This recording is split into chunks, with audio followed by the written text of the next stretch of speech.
Hey everyone, welcome to another quote-unquote scripting tutorial. This is more like just an idea tossed out there, trying to figure out how on earth I could make this work.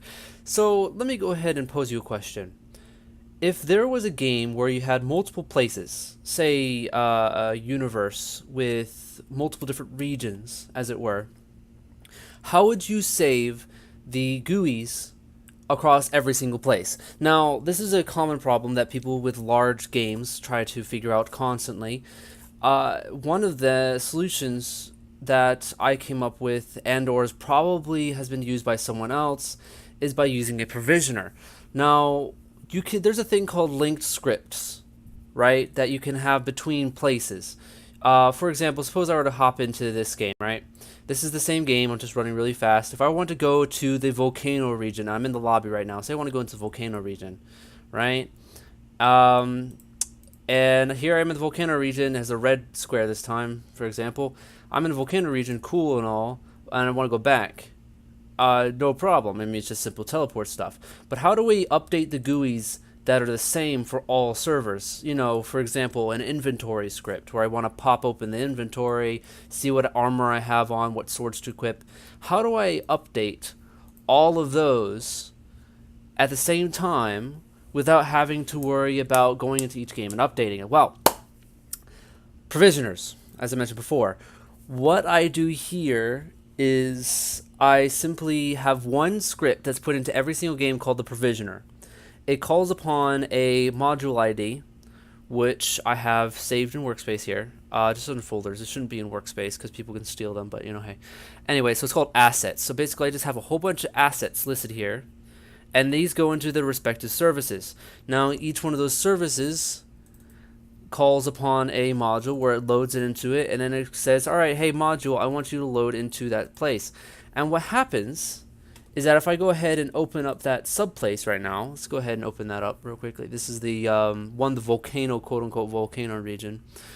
If I were to go ahead and hop into the quote-unquote volcano region, as mentioned before, you'll notice that there's nothing in there except for the map. Like, nothing. As soon as it, loads. Cough, cough. Thank you. There we go. All right. So, yes, thank you very much for notifying me that there are some unsaved changes, blah, blah, blah. So, as you notice, there is a provisioner here, but look, there's nothing in workspace except for a part that teleports you to a certain location. There's nothing in, like, the GUIs. There's nothing in starter players. Yet, I have 50 or 100 walk speed when I start the game. And there was GUIs, if you remember correctly, from this one. If I go ahead and hop into that place again, you're going to notice, what the heck? How on earth did he get the GUIs in there? Well, that's from the provisioner. It's very simple. It's very simple, but there's some caveats to it for sure. See, there's a GUI even though there's no GUI here. Is it generated? No, it's not generated. One of the advantages of this is that you have a... Let's go ahead and open up the other place real quickly. Here it is. Okay. Yes. Okay, to make sure that I have everything correctly. All right, so so here's that starter player module. What happens is I just say, hey, move this into the starter character, set the humanoid walk speed to 100, and presto, you're good to go. And as for the GUI, I just have a screen GUI in here where, it has all the stuff and details of what you saw. And this just simply moves the stuff into the respective services. Now you say, hold on, Tiger Captain, wait a second.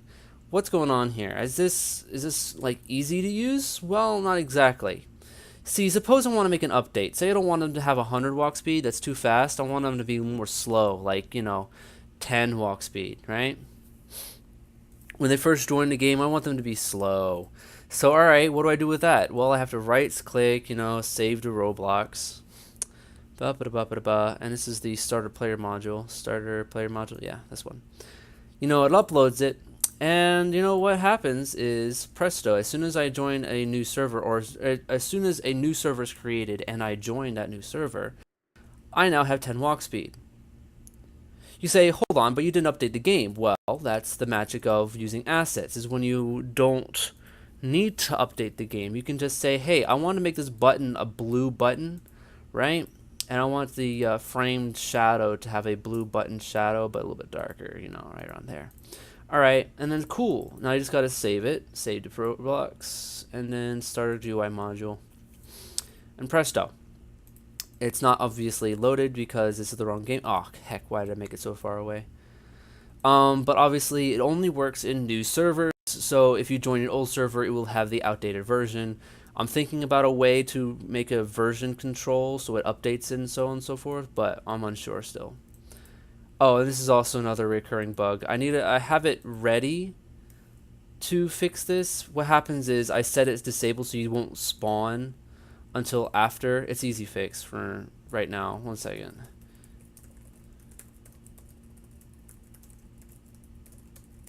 There we go. Alright. So I thought it's supposed to respawn your character as soon as you... Hello? Is it broken? Hello? Well, that's not supposed to happen. Oh, there we go. It just took forever. I don't know why it took so long. Even in the respawning bit, it just took forever. So here's the close button. See how it changed to blue? Yeah, thanks. Cool, bye. Alright, and you close it. I don't know why it took so long. That was odd. I guess I had to do some debugging. See, that one took like instantaneously. I don't get it.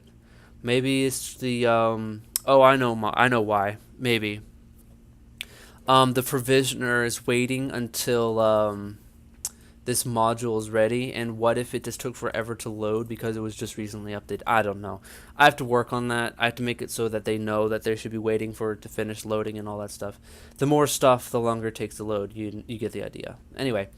So that's the idea behind it, and I haven't updated the place once. Published to Roblox, I haven't made it once. Um, it's just like magic, I guess, quote unquote magic. Now there are an advantage and disadvantage. Advantage is you can make a quick fix whenever you want without having to update the game and shut down all the places, especially when people are constantly creating and destroying servers.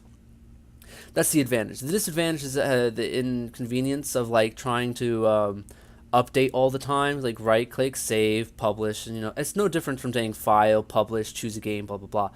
It's just that way. But the advantage is that is the advantage is to be able to have a modular system and update whatever you want. Excuse me. The disadvantage is you cannot publish it immediately. You get some flexibility at the sacrifice of doing some workarounds. It's just how it goes. The name of the game, I suppose. Alright, coming upon 8 minutes right now. I can't think of anything else other than to say about the system, other than the fact that it works. With the exception of that really slow loading time, which I gotta figure out. Not quite sure what's going on here. It typically works. I don't know. It's worth a shot. But I think that's a very generic system to work. I mean, I have a very simple blank module that just prints hello from directory. And I'm like, cool, just prints from replicated first or prints from replicated storage or whatever it is.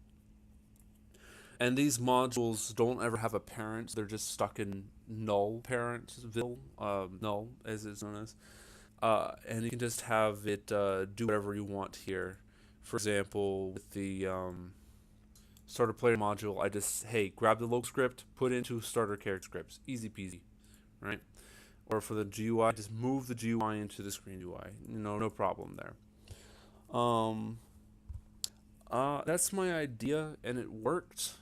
I'm just kind of curious on how to make it optimized and more convenient. I don't know if I can do that through plugins, through some other stuff, but it's always worth a shot. Anyway, I believe that comes to a conclusion of this whole system. If you want to have a look at my script.provisioner or just provisioner script or whatever, it's really simple. I just have a roll call where I say, hey, count how many current, how many of them failed, what happened, blah, blah, blah. And then, of course, at the very end, I say, hey, the auto loads, players, the auto loads, set that to true and, respawn everybody. I don't know about this part. You may not need it. But, for example, with the GUIs, if you respawn without having the GUIs in there first, you won't have any GUIs at all. And that'd be bad. That'd be real bad. Also, they might not need having a whole separate assets module. You might as well just, put this table into the script of provisioners because you can edit it anywhere and it'll automatically update all throughout the rest of them. But to each their own device. So I thank you for watching this video, and with that, I conclude my presentation.